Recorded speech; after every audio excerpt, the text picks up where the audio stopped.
गेल्यानंतर रस्त्यावर लोक गोटे मारायचे, जनता पार्टीला मत द्या असं म्हणणारा रिक्षा घेऊन मी माझ्या आईला प्रश्न विचारला की यांच्या घरात कोणी मेला आहे का. पण पोलिसांनी लाठीचार्ज केला महिलांवर. यशवंतराव चव्हाणांची गाडी त्यांनी अडवली.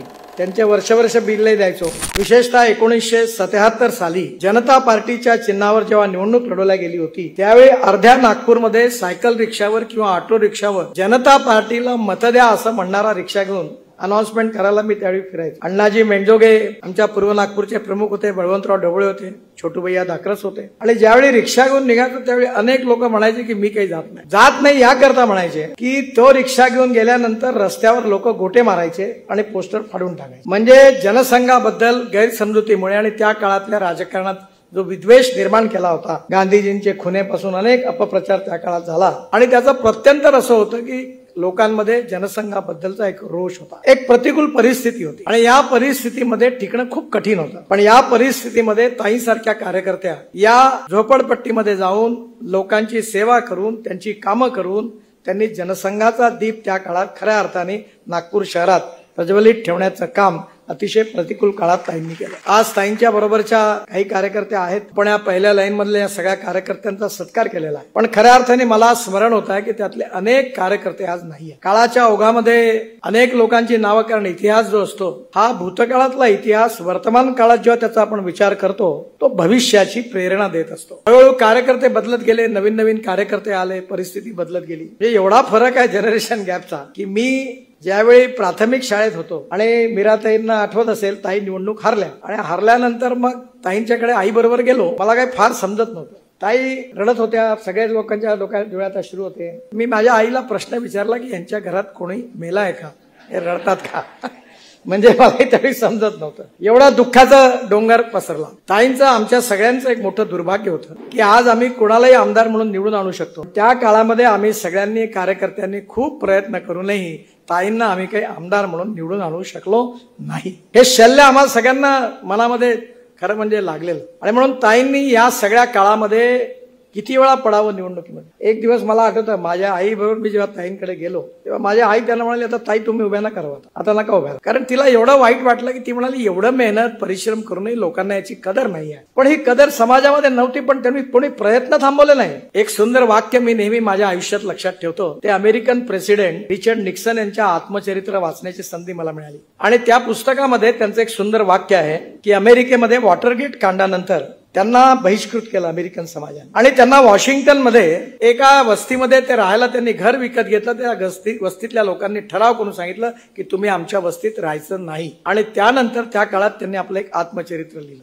आत्मचरित्र फार रंजक होतं, पण त्यातलं एक वाक्य खूप सुंदर होतं. आणि खरं म्हणजे ताईंच्या जीवनामध्ये किंवा या आपल्या विचारधारेकरता ज्यांनी आपलं आयुष्य खपवलं त्या लोकांच्या जीवनाला खऱ्या अर्थाने समजावून घेणारं त्याची फिलॉसॉफी सांगणारं ते प्रसिद्ध वाक्य होतं. हे वाक्य असं होतं, man is not finish Wien is defeated but he is finish when he quit. युद्धभूमीवर हारल्यानंतर कोणी समाप्त होत नाही, पण युद्धभूमीवर हारल्यानंतर जे युद्धभूमी सोडून जातात तेव्हा खऱ्या अर्थाने समाप्त होतात.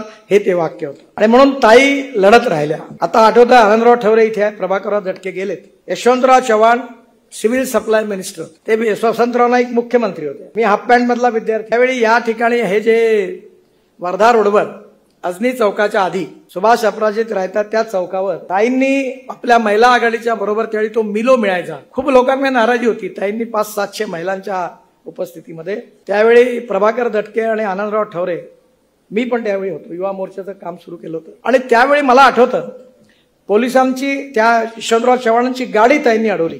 त्यावेळी वसंतराव नाईक आणि यशवंतराव चव्हाण त्या गाडीत बसले होते. पण पोलिसांनी लाठीचार्ज केला महिलांवर आणि त्यावेळी त्यांना वाचवण्याकरता आनंदराव ठवरेंचं तोंड फुटलं पूर्ण, प्रभाकर दटकेचं तोंड फुटलं. या दोघांना उचलून नंतर त्या ठिकाणी नेलं. भरपूर संघर्ष झाला. असे अनेक संघर्ष ताईंनी आपल्या जीवनामध्ये केली. मान नव्हता, सन्मान नव्हता, प्रतिष्ठा नव्हती, रिकग्निशन नव्हतं, रिस्पेक्ट नव्हता. आणि ताईंच्या बरोबर आपण ज्या कार्यकर्त्यांचा सत्कार केला त्यांनी संघर्ष केला. म्हणजे लाऊडस्पीकर वाल्याचे पैसे देण्याची मारामार होती. म्हणजे दुसरी गोष्ट आहे की आम्ही लाऊडस्पीकर वाले होते, ते आपले कार्य कमल रेडिओ वाले, त्यांचे वर्ष बिल्ले द्यायचो आणि मग ते आवाज द्यायचे, ओ गडकरी, ओ गडकरी. आम्ही म्हणतो रिक्षावाला, ए जोरात चालव. कारण त्यांचे 200-400 रुपये वर्षभरापासून दिले. मग हळूच कुठेतरी 30-40 रुपये गोळा करून त्यांना द्यायचो. छोटूभैया धाकरसांकडे पोस्टर छापाय, छोटूभैयाची प्रिंटिंग प्रेस, ते पोस्टर मागत म्हणलं 1000 पोस्टर द्या, तुला काय लागतं एवढे 1000 मागायला, पहिले 100 चिपको म्हणे. आणि मग ते त्या पोस्टर मधलं 1 2 3 4 100 मोजायचे आणि मी म्हणालो चिक्की द्या. ते म्हणे एवढी चिक्की नाही पाहिजे, त्याच्यात अर्ध पाणी टाकायचं, दुसरा 100 त्याच्यात देऊन मग ती चिक्की आम्ही लावायचो. आणि मग रात्री MSEBच्या तो लाईनमनला चहा पाजायचो, म्हणजे तो शिटी द्यायचा आणि ती वरती चढायचो, म्हणजे कोणाचा हात लागून पोस्टर फाडता येणार नाही. हा तो काळ होता. त्यामुळे ताईंच्या या प्रतिकूल काळाचा खूप मोठा इतिहास. पण या इतिहासाचं महत्व एवढ्या करता आहे की आपण नेहमी इतिहासामध्ये असं म्हणतो की थोर महात्मे होऊन गेले, चरित्र त्यांचे पहा जरा, आपण त्यांच्या समान व्हावे हाच असा पडे बोध. म्हणजे आपल्या नवीन कार्यकर्त्यांना करता हा कार्यक्रम आहे. यांनी सगळ्यांनी आपलं कर्तव्य केलं, पण कधी कधी अशी परिस्थिती होती की आमच्यासारख्या कार्यकर्त्याला वाटतं की एखादी मोठी 10-20 टनाची गाडी जेव्हा जाते तेव्हा आता कुत्र्याच्या गाडीच्या खाली उभा राहतो आणि त्याला वाटतं हे ओझं घेऊन मी गाडी घेऊन पुढे चाललो. अशी आपली स्थिती नाही. हे जे काही आहे हे माझ्यासारख्याला, देवेंद्रजी सारख्यांना, अनेक कार्यकर्त्यांना हा मान सन्मान प्रतिष्ठा मिळालेली आहे. याचं श्रेय खऱ्या अर्थाने इथे आपण सत्कार केला त्या कार्यकर्त्यांच्या कार्याला.